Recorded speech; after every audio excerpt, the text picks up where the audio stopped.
Welcome to the second video of the Coaching Business Playbook. And in this one, I will hopefully give you guys the fundamental and foundational lessons on which we will build the rest of the business. If the foundation is weak, everything you build on top of it sort of skims away. If you have a very strong foundation, then you can build a house on top of it and it will stay for a much longer time, right? And in this one, I'm gonna cover like two extremely important concepts. Actually, three of them. Maybe let's make it four. Let's cover four important concepts, right? Frameworks that would help you out throughout the rest of the journey that you need to know. And then later we can get to it. So the first thing is there are people who are obviously not as qualified as you are, who are much more like 19-year-old life coaches and relationship coaches that are out there and you've probably been to events and you've seen your competitors who are 10 times worse, who are making so much more than you. And they're people who don't know any better, so they just go to them because of availability bias, whose life you could have changed, but you didn't choose to do that because you had whatever sense of this inferiority complex that you shouldn't put yourself out there more, or you shouldn't charge more, or you're not ready yet. This is something that Chris Williamson calls the curse of competence, where you set such a high standard for yourself that your best performance is to be expected. That's like the bare minimum you think that when you're performing at your best, that's like the least you should do. And anything below that is considered a failure. So you never get happy. So whenever you succeed, you feel normal. And then whenever you fail to succeed, which happens often, you feel inadequate about yourself. And that's just like a thing that people who are extremely competent go through. Yet at the same time, I want you to keep this thing in mind that you can be competent, yet also start making um, a difference, because quantity in the beginning and imperfect action is better than perfect action. And quite often, you don't know what perfect action looks like. You're not experienced enough yet to know what works and what doesn't work. So you might spend months building this program or this course, and then later realize when you launch it in the market that people don't need that. Or you learn something else. Like the best way to learn is hands-on experience.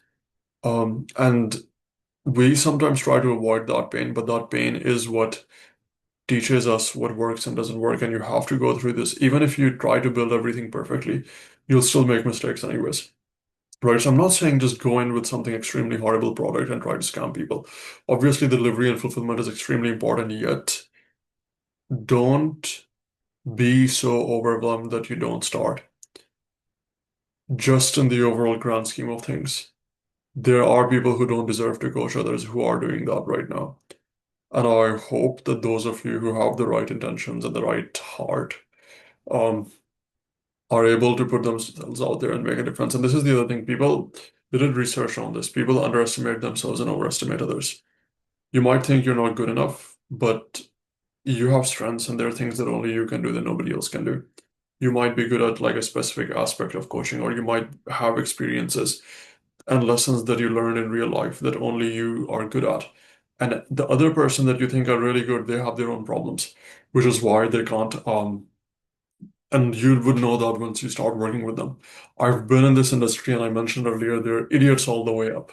All right, like the whole place is filled with idiots. Like, I don't know how it works, but it's mixed. Like, you're some great people, they walk into the room like Hawkins or Tony Robbins, and you can feel their presence. And there are people who walk in the room and you walk out of the room because you don't want to be there. Anyways, so that's like the first thing. Get started no matter what, right? Um, you will make mistakes, but that's how you will learn and that's how you will get better. But if you never start, due to whatever perfectionism you have, which is a good thing, that's just like what all that shows that you care. If you're stressed, it shows that you care about this, right? Which means you'll do a great job. But there are people who need you, and there are people in your team that you haven't met yet that you might meet in the future. So start on with that. And with this brief psychological piece, the next framework, which is equally important, is that is LTV to CAC ratio. Now, this is like more of a business tactical thing. The reason most coaches fail is not because of their cost per acquisition. Most of you guys that are starting out are worried too much about acquiring clients for cheap or something like that. And then once you get your first clients, you're like, oh, whatever. But the reason businesses fail is because of lifetime value. The reason most coaches fail is because they don't make enough per clients. And that could be due to many reasons. You might not have a value ladder in place, which I'll get to in the next one. Um, you might just have like literally one upfront product. And if that's all you're selling, then you're gonna fail on that, right? I remember having this discussion with like sort of this driving coach thing that I had in the past, and he was running a free driving lesson, 3 hour lesson ads, and people were coming in, and he was like then trying to sell them onto ongoing 5 hour plans or something like that. And I was like, his cost per sale was um like $150 or something, and then he was making, I don't know, like $500 in return. But like out of those 500, if you take out the hourly labor and then the cost of everything, he wasn't making a lot of money. So I was like, this guy, and that's all he was doing. That was the end of his model. Um, and people were happy. They were like, "Oh, you're making 150 per sale and for a $500 sale, so that's supposed to be a good thing, right?" No, it's not. Because the unit economics of a business don't work that way. You need to look at the actual margins, the gross margins, not just the sales you're making. That's like what people do where they're running ads and then they're like, "Oh, I made all these sales, but what were the profit margins in the business, right?" That's the number you're looking for, not the total revenue or net sales. Anyways, so what I suggested to them was you look at this other guy who's a coach, and it's costing him $20, sorry, $6 a lead to get a person to come to his virtual events. 20% of people show up. Out of those 20, so like he gets like 3,000 leads, 20% show up, which is, I don't know, 600 people show up. Out of those 600, he closes 7 to 10%, let's just make it 7% on his $3,000 product. So you multiply 7 times 600, so he's probably, let's just say 20 people. So he closes 20 people on his $3,000 products. He makes $60,000 from his overall ad spend, which was, let's just say, I think if it was $6 a lead and you multiply 6 by 3,000, so probably like 15 or something. But he upfront makes like his upfront revenue is bloody 60,000. But then there's back-end sales as well, where then he has like ascension models where people at the 3,000 workshop that he has, he sells them into his $15,000 masterminds and products. And then at 15,000, he sells them into the inner circle and stuff like that. So that guy's making so much more money for the same um, probably lead cost that this other driving guy had. Yet the like cost per sale, if you include the show up rates, like if he's closing 7% out of $6 per lead, and then out of like that means whatever is probably like 150 or 200 per sale, similar to this one. Yet in his case, he was making 10 times more on the same cost per sale.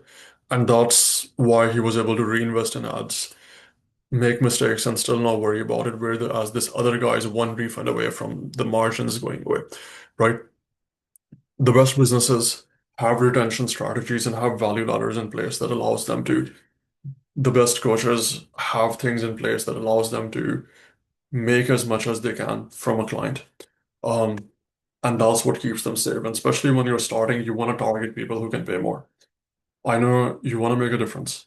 That is the point. And as much as I hate to say this, you will make more difference if you're not, if you have the resources. And in the beginning, to get resources, it's perfectly acceptable to prioritize being financially independent, but be careful that you don't let that turn you into like this weird scammer monstrosity that sometimes that develops just like this.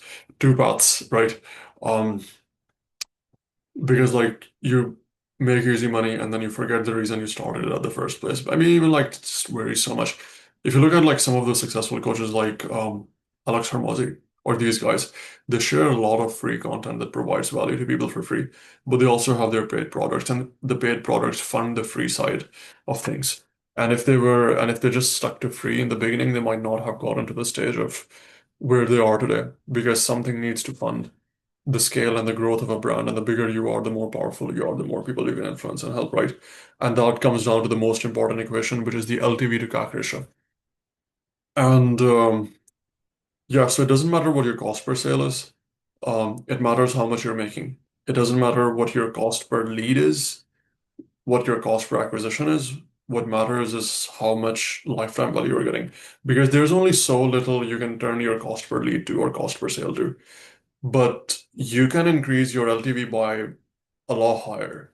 Now, again, if you guys follow the plays and playbooks and everything else that I mentioned later with the ads, with the funnels and everything, you shouldn't have to worry so much about your cost per sale. And because like they will already be industry standard. Like honestly, they're not that different. Even with really good ads, you might like half your performance based on industry benchmarks, and most of them are $20 to $30 per lead. Um, if you're good, you'll be at 10. If you're really good, you'll be like at 5 or something like that. You see unicorns sometimes, campaigns that get to $1 or something like that. Again, depends on the play, depends on the location. But still, at the end of the day, um, I've seen people who've had great acquisition, really cheap leads, and that's what they optimized for. And then their delivery was shit, and they didn't have any a good offer, and they didn't have better continuity systems and delivery systems and anything else. And they would just like get all these leads or get all these sales, and then the sales would just go away. So it's like it becomes a churn machine where you have to constantly feed it clients, whereas somebody else can make 10 times more from the same leads, from the same opportunities compared to you, and they're much more stable, right? And private equity guys look at the same thing when they're investing in a business. That's the second one. Now, let's come to the third framework, which is the third, like there are only three ways to scale a coaching business.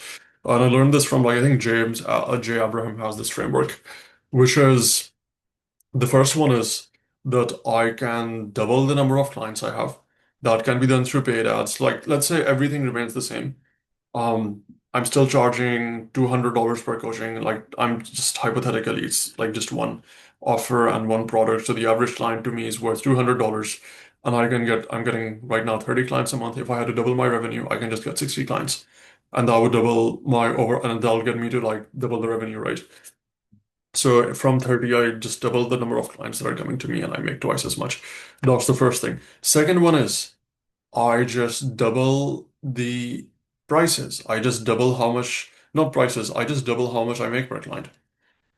This could be done by having upsells, downsells, better offer, better models, better value ladder, everything that I mentioned earlier. So now I'm still at capacity of 30 clients, but every single client, instead of paying me 200 bucks on average, they're paying me 400 because now I have more offers. I have whatever, all of these other things that are added to it, right?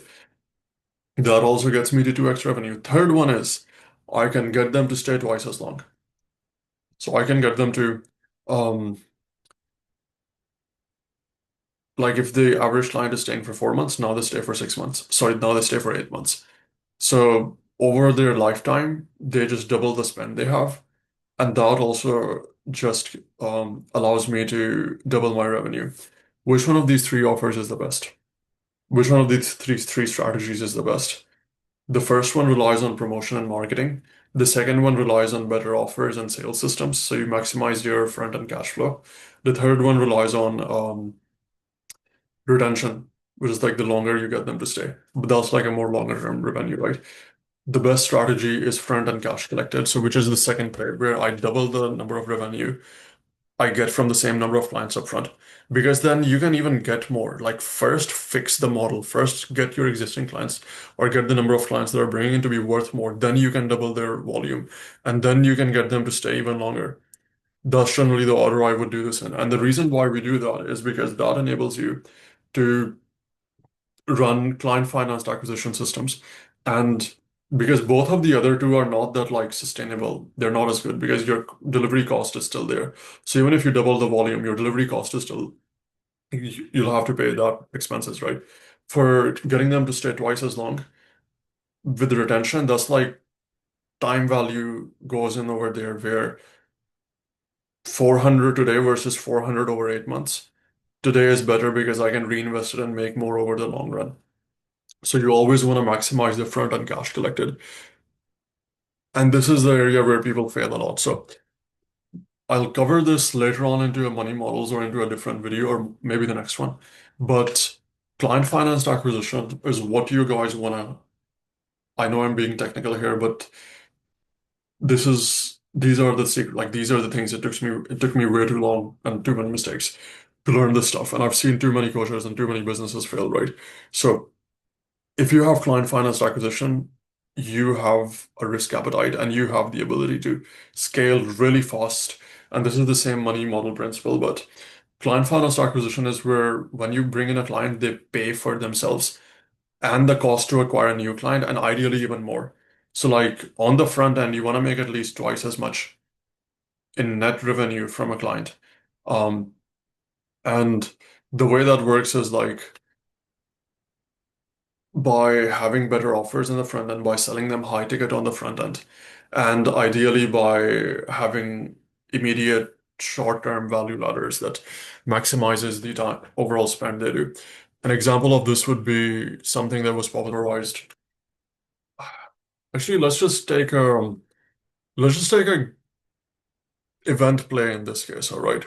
So let's say somebody goes to an event. You're running a free event campaign that is like a webinar or virtual event that is happening in 3 weeks, and you set it at 3 week intervals or 4 week intervals, right?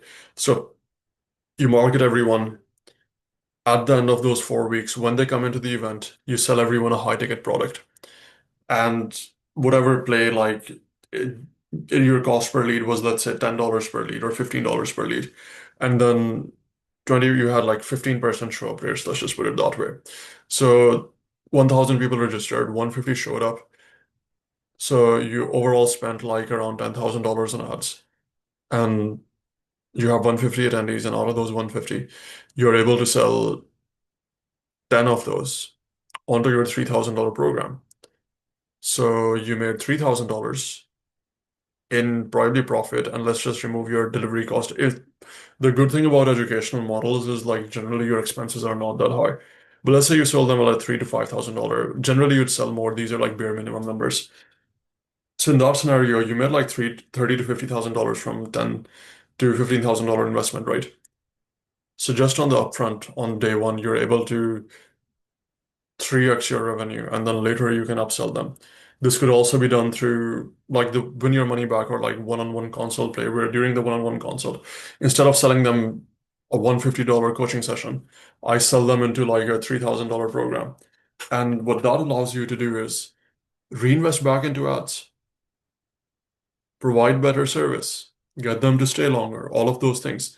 Now compare this to the bloody fitness coaches that charge $90 a week and get you to sign up for like monthly subscription or something like that, or people who are charging hourly, or people who are like have really low end selling books and courses and programs that are like really low ticket. They can't come like you'll outcompete them like crazy. And it is difficult to sell somebody higher ticket up front. And many of you, the reason you don't do it is because whatever you think it's not possible, but everybody does. Like all the successful people do it. And the second thing is that um, it's a skill deficiency. It's not that it's not possible that you can't make a lot of money on the first transaction from a client. It's that you don't know how. You don't know how to sell them. If you're good at sales, you'd be able to pull it off. It's that you don't know how to structure the offer. If you know how to structure the offer, you'd be able to pull it off. It's that you don't know how to set up the overall delivery system. If you know that, you'd be able to pull it off. And also we'll try to cover it during this overall um, program, right? But these are like the three or like the more important principles that you need to keep in mind.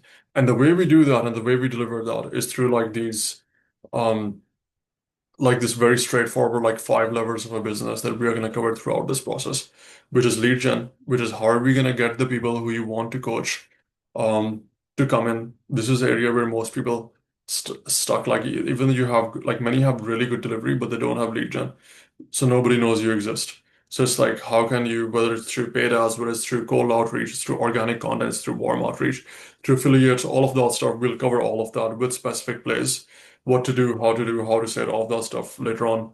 Um, yeah, like there's organic ways you can get in leads that cost you time. You're creating content, you're reaching out to people. There are paid ads, which cost you money, but it's much faster. Um, and obviously, if you do it right, which you follow the structure, that should be well. Second one is what was the second one? Yeah, oh sorry, it's lead nurture. So it doesn't matter how many people you bring in. The thing that kills most businesses is show up rates and people not coming into whatever lead magnet offer you have.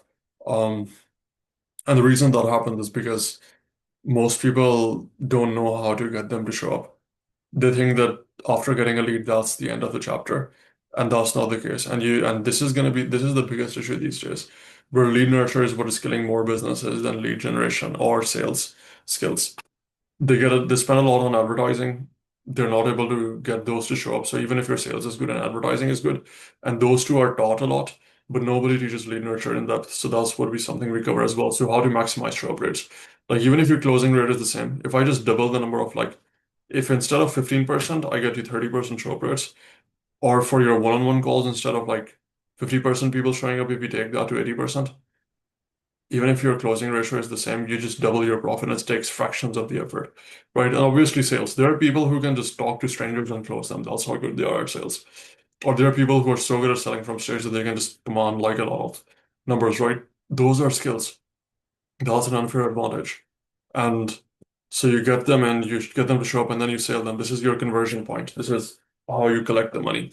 If it's happening digitally without one-on-ones or without uh, like physical presence, then it would just happen over a product page where they go and purchase, and that works as well. And then finally, it is fulfillment, where how do you fill? And now these three is acquisition. So like these three sales, sorry, lead nurture, lead gen, and sales. This is called like this is acquisition. And then you have delivery, which is fulfillment and retention and ascension, where you actually deliver the service. And most businesses fail because they don't have good fulfillment. People come in, they're able to sell them, but that's just a catalyst. Acquisition is a catalyst of the business, it's not the actual business. Your delivery is what would determine how good your business would scale, because I've seen this happen. People are good at acquisition or sales or marketing, but their product is horrible. And they make up for instead of fixing the product, they sell more and they market more. And what that causes is they have to constantly fill in because people keep on leaving, and it's a mess because you don't know how to fulfill or you don't know how to retain. So we'll cover specific step-by-step plays and everything else later on that you guys can use. We should hopefully fix this issue once and for all. And all of this brings me to the final lesson, which is important, and that's gonna be the premise. Now I'm gonna, after despite all this jargon, let's get into like the practical thing as well, which is we're gonna mainly focus on the free to fee model.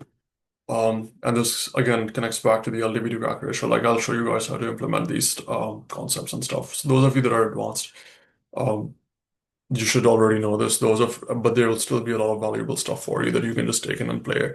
Those of you that are starting out, again.